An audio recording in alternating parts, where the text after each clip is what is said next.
I've had COVID twice. I'm with you. Twice? Twice I had COVID. Did you have it twice? No, Once. no. I had Alpha, and then I had Omicron. Oh, Jesus. It was awesome. Were you suffering either time? Alpha was rough. Before the vaccine? Yeah, I was trying to get the vaccine, and I got sick. Long story. So was it compared to a bad flu? What was it? It was way worse. Way worse. It was nasty. Yeah, I had a moderate to severe case, and monoclonal antibodies turned it around, like instantly. It was unbelievable. I mean, that first, the thing when it first came out had sharper claws. Yeah. It was a rough, horrible thing. It's a horrible illness. There are lots of horrible illnesses. This was one of them. It was horrible. It's not that horrible anymore. No, Omicron was, if you have natural immunity or good vaccination status, Omicron was nothing. And I saw 100 cases. What I keep saying just on an anecdotal level is that, I can read the statistics of there are a couple of thousand people still dying a day, or they were as of whenever we're showing this, a week in February. So, okay, everybody, I know so many people, I'm sure I got it and didn't know I had it, which is the case for most people. Yep. Okay, but how could it be that everybody I know who had it, vaccinated and unvaccinated, has said it was nothing. It was like a hangover. I had it for 5 hours. It was a cold.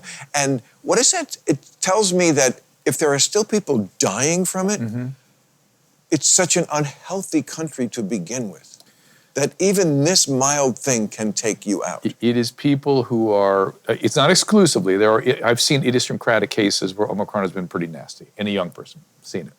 But for the most part, it's the risk population, it's the elderly, it's people with multiple medical problems. Yes. That's who is tipped over.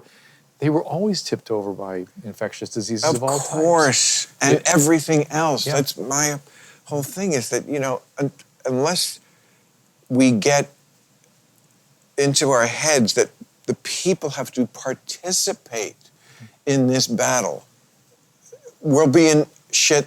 This is just the beginning. It'll always be something, and the answer will never be to, okay, you have to just meet us halfway. Yeah. If we're this unhealthy to begin with, any little thing is going to cause a panic and make us live crazy lives, masked and... It's like we become hysterical. Tested every fucking week. It's just like, come on. We become histrionic. We become hysterical as a country. And it's very intriguing to me. Where did this come from? I've started to read more books about crowds and manias and madness of crowds and stuff because it's so uncanny to me. What was the thing at the beginning of it? Didn't you say something that they lost their shit about? Yeah. So, first of all, I was saying I could see the panic coming. I could see that what they were doing in Wuhan was what the journalists were pointing at and saying, we have to do that. And I thought, why? Literally, I had a local news broadcast for the first year of COVID. And when they decided to close the schools down, I brought a school board person. I said, who told you to do that? Right. What doctor decided that? No doctors. We think it's the right thing. Would they do that with any other issue? It would be like, Johnson, local election, see what the Communist Party in China, what is their policy? Right. I'd like a position. We need to make sure we follow it exactly, or maybe exceed it.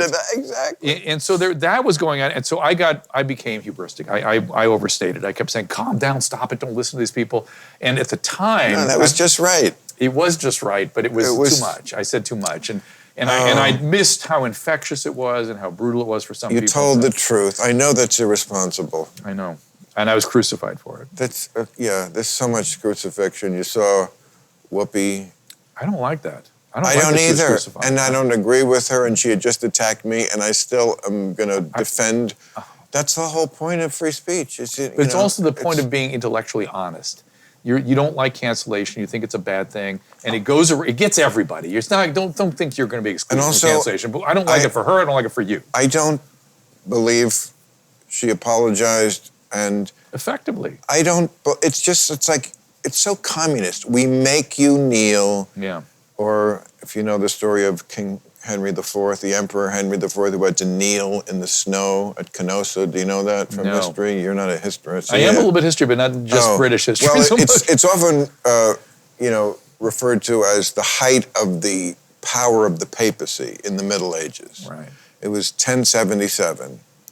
And the Holy Roman Emperor, the big dude in Europe, I forget what he did, but he pissed off the Pope. And the Pope made him travel to his country house in Canossa, Italy, and kneel in the snow for 4 days and nights. And he was the emperor. Yeah, yeah, I don't believe Whoopi meant that. And like, she's on an opinion show. And it's her opinion. It's a crazy, fucked up opinion. Yeah. You know, and I'm half Jewish. But me too. It's, oh, really? Yeah. We escaped the Ukrainian genocide, which a lot of people don't even know about. Do you raise your kids Jewish? No. Oh. I mean, a little bit. You said a little bit. You said it like, no. A little bit. Of course not. Jewish? I'm like you. Nuts? I'm Jew. What, with the crazy hair thing? Jewish. What's your really a pleasure. Fucking chew the shit with you. We got to hang out some more. Yeah, I'm coming we'll to Club do it. Random. I'm coming.